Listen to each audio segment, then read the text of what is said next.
নমস্কাৰ crack Assam exam YouTube চেনেলৰ অন্য এটা ভিডিঅলৈ আপোনাক পুনৰবাৰ স্বাগতম জনাইছো। আজিৰ ভিডিঅ'টোৰ প্ৰথম প্ৰশ্নটো দিয়া আছে our solar system is a part of which galaxy.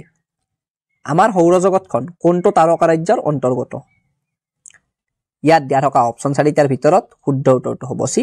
আমাৰ সৌৰজগতখন হাতীপতি তাৰকা ৰাজ্য বা ইংৰাজীত মিল্কি ৱে গেলেক্সিৰ অন্তৰ্গত। নেক্সট কুৱেশ্যনটো দিয়া আছে what is the radius of the earth? পৃথিৱীৰ ব্যাসাৰ্ধ কিমান? ইয়াত দিয়া থকা অপচন 4টাৰ ভিতৰত শুদ্ধ উত্তৰটো হ'ব বি। পৃথিৱীৰ ব্যাসাৰ্ধ হ'ল 6371 কিলোমিটাৰ। নেক্সট কুৱেশ্যনটো দিয়া আছে who discovered the planet Uranus? Uranus গ্ৰহটো কোনে আৱিষ্কাৰ কৰিছিল? ইয়াত দিয়া থকা অপচন 4টাৰ ভিতৰত শুদ্ধ উত্তৰটো হ'ব বি। উইলিয়াম হাৰ্চেলে ইউৰেনাছ গ্ৰহটো আৱিষ্কাৰ কৰিছিল। নেক্সট কুৱেশ্যনটো দিয়া আছে which planet takes least time to complete one rotation in its axis? কোনটো গ্ৰহৰ অক্ষত এটা ঘূৰ্ণন সম্পূৰ্ণ কৰিবলৈ কম সময় লাগে? ইয়াত দিয়া থকা অপচন 4টাৰ ভিতৰত শুদ্ধ উত্তৰটো হ'ব চি। বৃহস্পতি গ্ৰহটোৰ অক্ষত এটা ঘূৰ্ণন সম্পূৰ্ণ কৰিবলৈ কম সময় লাগে। নেক্সট কুৱেশ্যনটো দিয়া আছে the Sahara desert is located in which continent? Sahara মৰুভূমি কোনখন মহাদেশত অৱস্থিত? ইয়াত দিয়া থকা অপচন 4টাৰ ভিতৰত শুদ্ধ উত্তৰটো হ'ব চি। সাহাৰা মৰুভূমিখন আফ্ৰিকা মহাদেশত অৱস্থিত। ভিডিঅ'টোত আগলৈ যোৱাৰ আগতে আপোনালোকক জনাব বিচাৰিছো যে এইখন আমাৰ চেনেলৰ তৰফৰ পৰা 8000তকৈও অধিক প্ৰশ্নৰে সম্পূৰ্ণ পাঠ্যক্ৰম অনুসৰি প্ৰস্তুত কৰা বেষ্ট ই গাইড বুক হয় আৰু অসম চৰকাৰৰ পৰা মুকলি কৰা 12600টা তৃতীয় আৰু চতুৰ্থ বৰ্গৰ নতুন পদৰ লিখিত পৰীক্ষাৰ বাবে এই ই বুকখন খুবেই প্ৰয়োজনীয় হ'ব আৰু আমাৰ বিশ্বাস আছে যে এই ই বুকখনৰ পৰা এই পৰীক্ষাত ভালেখিনি প্ৰশ্ন কমন আহিব। গতিকে যদি আপুনি এই ই বুকখন ডাউনলোড কৰিব বিচাৰে তেন্তে ডেছক্ৰিপশ্যনত দিয়া থকা লিংকটোত ক্লিক কৰি অতি কম মূল্যত ডাউনলোড কৰি ল'ব পাৰে। ধন্যবাদ। নেক্সট কুৱেশ্যনটো দিয়া আছে which mountain range separates Asia from Europe? কোনখন পৰ্বতমালাই এছিয়া মহাদেশক ইউৰোপ মহাদেশৰ পৰা পৃথক কৰে? ইয়াত দিয়া থকা অপচন 4টাৰ ভিতৰত শুদ্ধ উত্তৰটো হ'ব ডি। ইউৰাল পৰ্বতমালাই এছিয়া মহাদেশক ইউৰোপ মহাদেশৰ পৰা পৃথক কৰে। নেক্সট কুৱেশ্যনটো দিয়া আছে the island nation of Fiji is located in which ocean? দ্বীপীয় দেশ ফিজি কোনখন মহাসাগৰত অৱস্থিত? ইয়াত দিয়া থকা অপচন 4টাৰ ভিতৰত শুদ্ধ উত্তৰটো হ'ব চি। দ্বীপীয় দেশ ফিজি প্ৰশান্ত মহাসাগৰত অৱস্থিত। নেক্সট কুৱেশ্যনটো দিয়া আছে what is the name of the largest island in the Indian ocean? Bharat মহাসাগৰৰ আটাইতকৈ ডাঙৰ দ্বীপটোৰ নাম কি? ইয়াত দিয়া থকা অপচন 4টাৰ ভিতৰত শুদ্ধ উত্তৰটো হ'ব এ। ভাৰত মহাসাগৰৰ আটাইতকৈ ডাঙৰ দ্বীপটোৰ নাম হ'ল মেডাগাস্কাৰ। নেক্সট কুৱেশ্যনটো দিয়া আছে Amazon river flows through which of the following country? তলৰ কোনখন দেশৰ মাজেৰে আমাজন নদী বৈ যায়? ইয়াত দিয়া থকা অপচন 4টাৰ ভিতৰত শুদ্ধ উত্তৰটো হ'ব চি। ইয়াত দিয়া থকা ব্ৰাজিল দেশখনৰ মাজেৰে আমাজন নদী বৈ যায়। নেক্সট কুৱেশ্যনটো দিয়া আছে which known as Shilbhadra in Assamese literature? অসমীয়া সাহিত্যত শিলভদ্ৰ নামেৰে কাক জনা যায়? ইয়াত দিয়া থকা অপচন 4টাৰ ভিতৰত শুদ্ধ উত্তৰটো হ'ব বি। অসমীয়া সাহিত্যত ৰেৱতী মোহন দত্ত চৌধুৰীক শিলভদ্ৰ নামেৰে জনা যায়। নেক্সট কুৱেশ্যনটো দিয়া আছে which queen build the Sivadol? Sivadol কোনগৰাকী ৰাণীয়ে নিৰ্মাণ কৰিছিল? ইয়াত দিয়া থকা অপচন 4টাৰ ভিতৰত শুদ্ধ উত্তৰটো হ'ব ডি।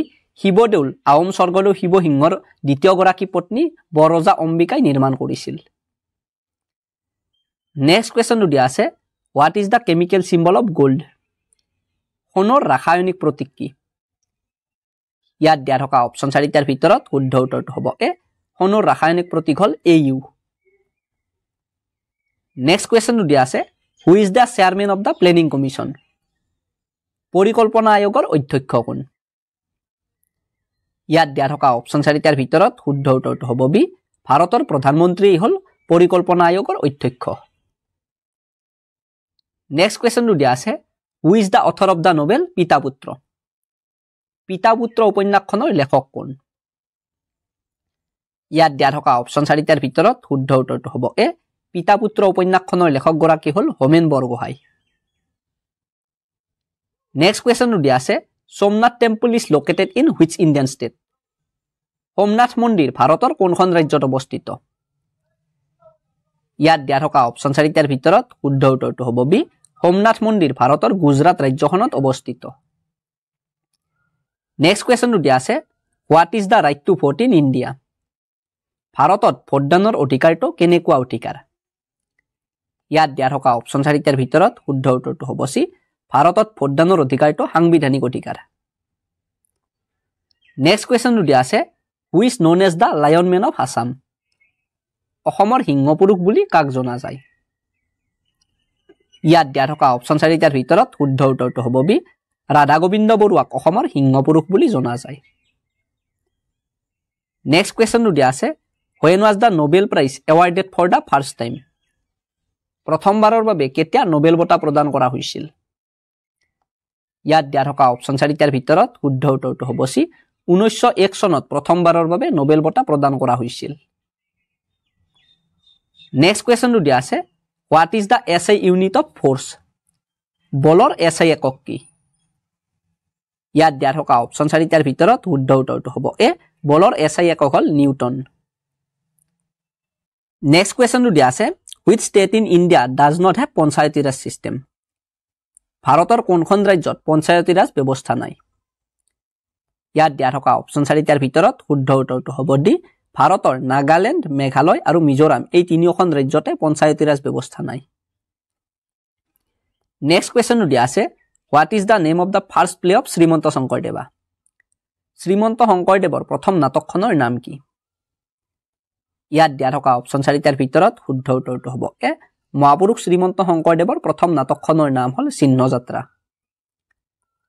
নেক্সট কুৱেশ্যনটো দিয়া আছে how many oil refineries are there in Assam অসমত মুঠ কিমানটা তেল শোধনাগাৰ আছে ইয়াত দিয়া থকা অপশ্যন চাৰিটাৰ ভিতৰত শুদ্ধ উত্তৰটো হ'ব ডি অসমত মুঠ 4টা তেল শোধনাগাৰ আছে আৰু এই 4টা তেল শোধনাগাৰৰ নাম হ'ল নুনমাটি তেল শোধনাগাৰ নুমলীগড় তেল শোধনাগাৰ বঙাইগাঁও তেল শোধনাগাৰ আৰু ডিগবৈ তেল শোধনাগাৰ